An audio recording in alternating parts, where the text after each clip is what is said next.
বলা হয় না।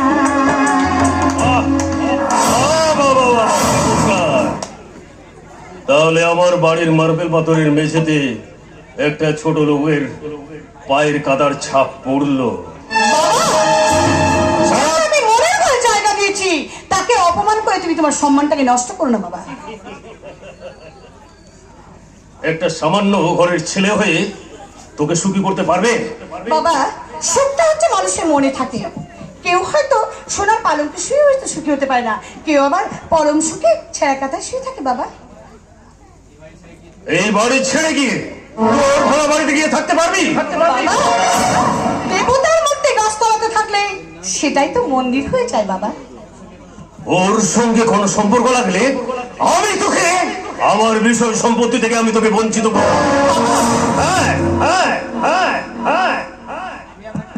আমি স্যার আপনার কথা দিচ্ছি স্যার, আপনার সম্পত্তির একটা কানা করিও কোনোদিন আমরা দাবি জানাতে আসবো না স্যার।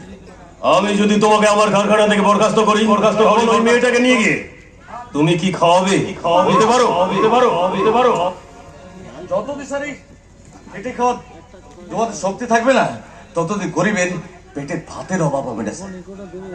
তাহলে আমিও আজ তোমাকে আমার কারখানা থেকে আমি বরখাস্ত করলাম। থেকে তুমি আমার কারখানায় একজন মজদুর হয়ে আসবে না। আসবে একজন ম্যানেজার হয়ে। আরে মা, হ্যাঁ হ্যাঁ, আমি ঠিক বলছি। আমি তোদের ওই গোপনে আসল আমি বাইরে থেকে আমি সব ব্যাপারই আমি জেনে গেছি, তাই আমি তোদের ভালোবাসাটাকে আমি মেনে নিলাম রে মা। স্যার আপনি সত্যি বলছেন স্যার? হ্যাঁ অমর, হ্যাঁ। আমি অনেক দিন ধরে অনেক ভাবে আমি তোমাদের পরীক্ষা করছিলাম, আর সেই পরীক্ষায় তোমরা পাস করে গেছো।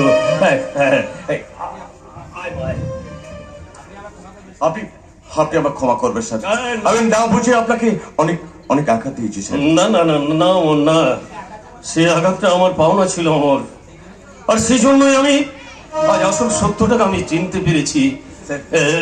চলো অমর, চলো ভেতরে চলো। আয় আয় মা, আয় আয় ভেতরে আয়। এক মিনিট মিস্টার চৌধুরী, দয়া করে অমরকে আমার হাতে তুলে দেবেন। He is under arrest. কিন্তু কেন কেন ওকে আপনি অ্যারেস্ট করতে এসেছেন? কি অপরাধ করেছো? কাল রাতে আপনাদের কারখানার ইউনিয়ন লিডার রঘুয়াকে খুন করেছে। এই হতে পারে না, কিছুই হতে পারে না। স্যার আপনাকে মাথা খারাপ হয়ে গেছে? আরে আরে আমি রঘুয়াকে খুন করতে যাবো কেন? তাছাড়া রঘুয়া ছিল আমার ঘনিষ্ঠ বন্ধু। সেই জন্যই তো তাকে ভুলিয়ে গৌরীপুরের জঙ্গলে নিয়ে যেতে পেরেছিল এবং নিজে লিডার হওয়ার জন্য তোমার পথের কাঁটাটাকে সরিয়ে দিয়েছো। মানে ওই আপনি যে অভিযোগ আছেন তার পরিপ্রেক্ষিতে মানে কি প্রমাণ আছে আপনার কাছে? হ্যাঁ, যে অস্ত্র দিয়ে রঘুয়াকে খুন করা হয়েছে একটু আগেই অমরের ঘর সার্চ করে সেই রক্ত মাখা চপারটা পাওয়া গেছে। মানে এছাড়াও এই ঘটনার একজন প্রত্যক্ষদর্শী সাক্ষীও আছে। হ্যাঁ গণেশ, খুন করার সময় সে তোমাকে বাধা দিয়েছিল বলে তুমি তাকেও সেই চপার দিয়ে আঘাত করেছ। আহত অবস্থায় সে এখন হাসপাতালে ভর্তি আছে। বাহ বাহ, সুন্দর একটা হিন্দি সিনেমার গল্প সাজিয়েছে দেখছে। দেখো স্যার, নিশ্চয়ই আপনাদের কোনো ভুল হচ্ছে। অমরের মতো ছেলে কখনো কোনো অন্যায় কাজ করতে পারে না স্যার। কে কি পারে না পারে, পুলিশ হিসেবে সেটা আমি ভালো করে জানি। যে অপরাধ করেছে তার জন্য ফাঁসি অথবা ওকে যাবজ্জীবন আমি শ্রী অবিনাশ চৌধুরী, মানে আমি ওর হয়ে জামিনে দাঁড়াচ্ছি। অপরাধের জন্য কোনোদিন জামিন হতে পারে না mister Chowdhury. I am sorry. চলে এসো অমর, স্বেচ্ছায় আত্মসমর্পণ করো। নিশ্চয় করবো স্যার। তার আগে আপনার বিবেকের কাছে আমি একটা প্রশ্ন করবো স্যার।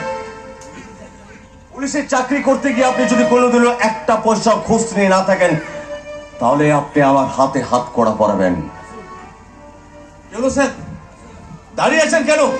আপনার বিবেক কি বলছে? আসুন স্যার, আসুন স্যার। খুনির মুখে আমার বিবেকের কথা? চল শালা, লকাপে নিয়ে গিয়ে আজ ওই তোর মুখ আমি ভেঙে দেবো। চল শালা। তুমি তুমি কিচ্ছু ভেবো না দেব জানি কোনো কোনো ষড়যন্ত্রের লাল চোখ কোনোদিনও সত্যের মুখ বন্ধ করতে পারবে না দেব জানি এটা আমাদের পরীক্ষায় আমি ঠিক হই মিথ্যের কুয়াশা কিশোরী আমি ঠিক সত্যের সূর্যটাকে ফিরিয়ে আনবই আনবই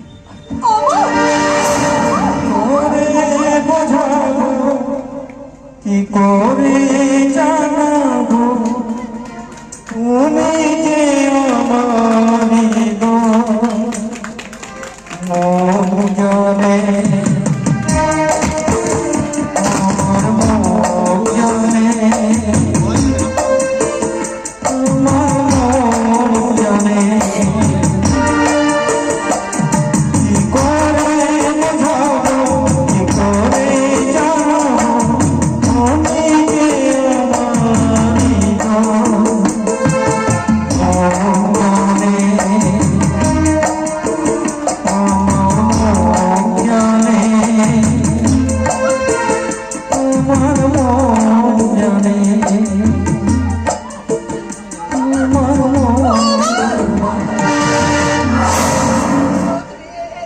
দাঁড়িয়ে আছো কেন বাবা?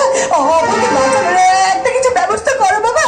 আমার মনে হয় কেউ নিশ্চয়ই অমরের বিরুদ্ধে একটা গভীর ষড়যন্ত্র করেছে বাবা। তা আমি জানি দেব জানি, তুমি জানো বাবা? হ্যাঁ আমি জানি।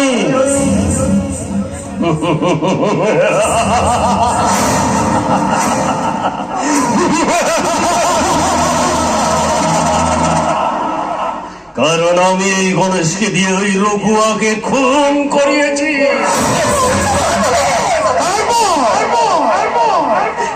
তারপর ওই ইন্সপেক্টরকে দিয়ে আমি ওই অমরের নামে মিথ্যে মামলা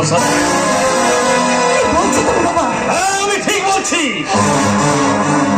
ওই আস্থা কুড়ের পাতা কোনোদিন স্বর্গে যেতে পারে না। তাই আমার মেয়ের যে সর্বনাশ করবে তার সাক্ষী তুমি পেতেই হবে।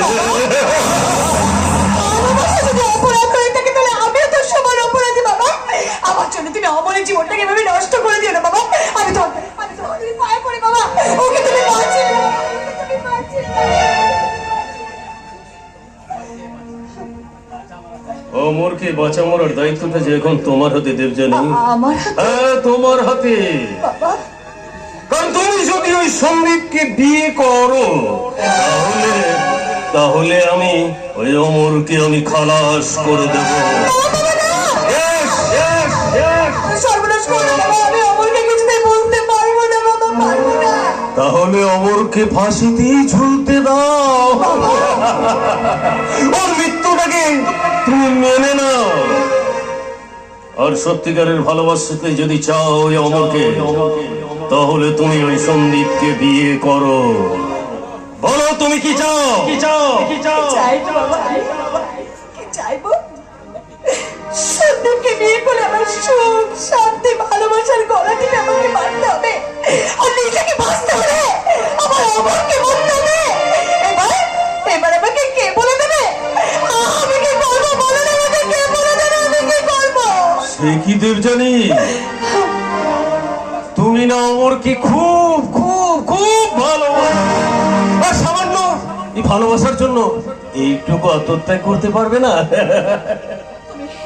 তুই সত্যি বলছো বাবা? অমরকে অমরকে তুমি মুক্তি দেবে? আমার সঙ্গে তুমি ছলনা করবে না বাবা, ছলনা করবে না।